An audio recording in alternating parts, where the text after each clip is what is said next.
साक्षी पाठक जी, नोएडा से। श्री हरिवंश महाराज जी, आपके चरणों में कोटि कोटि प्रणाम। महाराज जी, जब जीवन में भीषण परिस्थितियां आती हैं, कष्ट आता है, तब भगवान की याद आती है और पूजा पाठ करने में मन लगता है। और जब सब ठीक होने लगता है, तब भजन पूजा में अधिक मन नहीं लगता। ऐसा क्यों होता है महाराज जी? अच्छी परिस्थिति में भी मन लगे, ऐसा क्या? क्योंकि भगवान में मन लगता ही नहीं। वो तो अनुकूलता की, प्रतिकूलता की, परिस्थितियों के अनुसार है। भगवान में कोई प्रेम थोड़ी हो गया है, भगवान से कोई अपनापन थोड़ी हो गया है। वहां मानो अनुकूलता का भोग होता है, इसलिए भगवान का चिंतन नहीं होता, और प्रतिकूलता का भोग होता नहीं है, क्योंकि दुख कौन भोगना चाहता है। तो भगवान का भी चिंतन होता है पूजा पाठ में कि प्रभु हमारे दुख को निवारण कर दो। वो प्रभु से थोड़ी कोई मतलब है, वो दुख निवृत्ति के लिए है। भजन तो तब माना जाए जब भगवान से अपनापन हो। चाहे दुख हो तो भगवान, सुख हो तो भगवान, मान है तो भगवान, अपमान है तो भगवान। इन परिस्थितियों में हम भगवान का विस्मरण ना करें, तब तो माना जाए कि भजन है। इसे कोई भजन थोड़ी कहते हैं।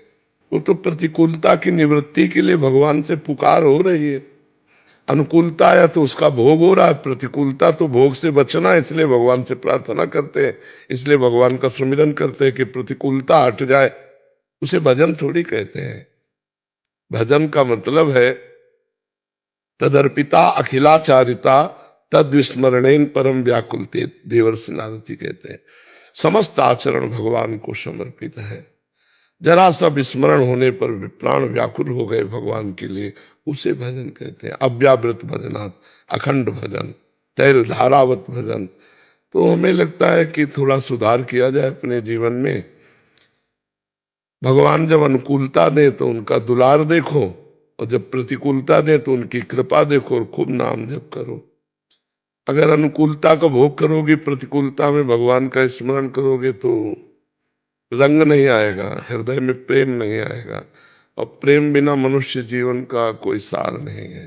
सो सब धर्म करम जर जाऊ, जहाँ न राम पद पंकज भाऊ।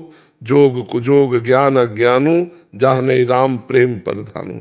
प्रेम ही जीवन का सार है। जान ले सो जानने हारा। अगर प्रेम नहीं है तो फिर कुछ नहीं है। प्रेम सर्वोपरि वस्तु है। मिले न रघुपति बिन अनुरागा, किए कोटि जप जोग विरागा। भगवान अनुराग प्रेम, प्रेम ते प्रगट होए मैं जाना। हरि व्यापक सर्वत्र समाना, पर प्रेम ते प्रगट होए मैं जाना। इसलिए प्रेम प्राप्ति का उपाय करो, खूब नाम जप करो, हर परिस्थिति में नाम जप करो, तब तो भजन माना जाएगा। ये इसे भजन नहीं कहते। ये तो परिस्थिति की मांग है कि अब दुख निपट जाए तो हे भगवान, हे करुणा निधान। चलो आर्त अर्थार्थी जिज्ञासु ज्ञानी चार भक्तों में भगवान ने स्वीकार कर लिया है आर्त निवृत्ति वाले को भी भक्त। लेकिन वो भजन नहीं है। भजन तो वही है जो बिना किसी निमित्त के बराबर चलता रहे। किसका प्रश्न है? हाँ, तो भजन का अभ्यास करो। सुख में भी अभ्यास करो, दुख में भी अभ्यास करो, खा पी के भी भजन का अभ्यास करो, भूखे रहकर भी अभ्यास करो। सर्दी गर्मी अनुकूलता प्रतिकूलता, इनमें मात्रा स्पर्शास्त्र कौनते, शीतोष्ण सुख दुखदा, आगमा पाइनो अनित्यास्तास्तिति क्षस्त्र भारत। ये आने जाने वाले सुख दुख के प्रति हम भगवान से, हम सुख में भी भगवान का सुमिरन करें, दुख में भी भगवान का सुमिरन करें, मान में भी भगवान को कृपा देखें, अपमान में भी भगवान की कृपा देखें, तब तो भजन ठीक